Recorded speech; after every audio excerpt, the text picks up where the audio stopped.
If you've never had to extend your tax return before, that can feel like a dirty word, like some terrible thing that's going to go on our permanent record and be a black mark for the IRS forever. And I'm here to tell you that's just simply not the case.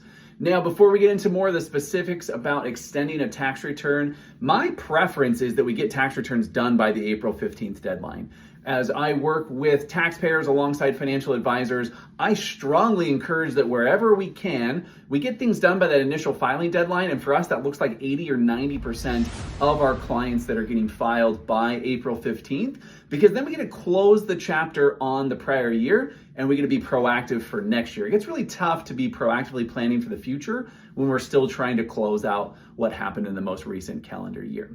But if we're in a situation where an extension is going to make more sense, and there are plenty of those situations, I personally file for an extension every year because I have K-1s related to partnerships I'm part of that just take longer to get filed, and I'm always waiting on those K-1s. So that tends to be the biggest reason that we're going to wait and go ahead and proactively file an extension. There's tax documents outside of our control that we're waiting on. And we want to make sure we have a complete and accurate tax return. So there's no point in trying to rush across the finish line if we don't have all the information. So K-1s can definitely be a culprit for that. There are other times where there's tax documents that just take a while to get in, and we might want that extra time to make sure that we get an accurate tax filing completed. Now, you'll find all sorts of different rumors and guesses on the internet as to whether it's better to file an extension, it's better to not file an extension from an audit risk standpoint. But the IRS does not publish their methodology for how they go about choosing returns for audits, and it's a very small percentage of any tax returns that get audited. So I would not make your decision on whether to file an extension based on any kind of audit risk. We want to do it based on what makes the most sense for being able to file a quality tax return.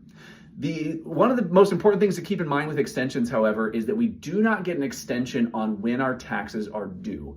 So if we file for an extension as an individual, the original tax filing deadline is April 15th. We can file for a 6-month extension, giving us all the way to October 15th.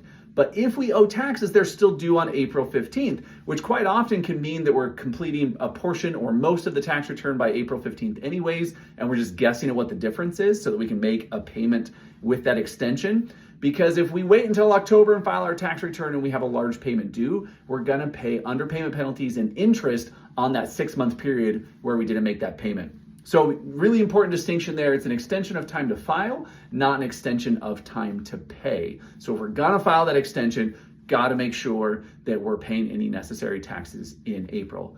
We also need to remember that those are the deadlines for the 1040 for the individual tax return. The deadlines are different for trusts and they're different for business returns.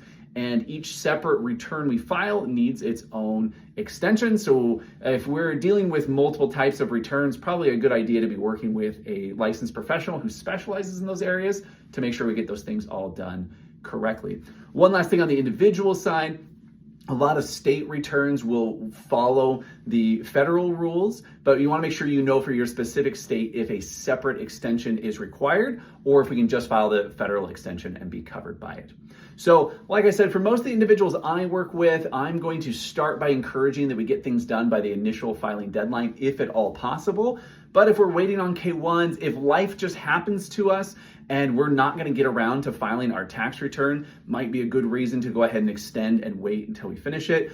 Another situation that might come up that I'm helping a client with right now is if there are errors related to the prior year that we're trying to get sorted out.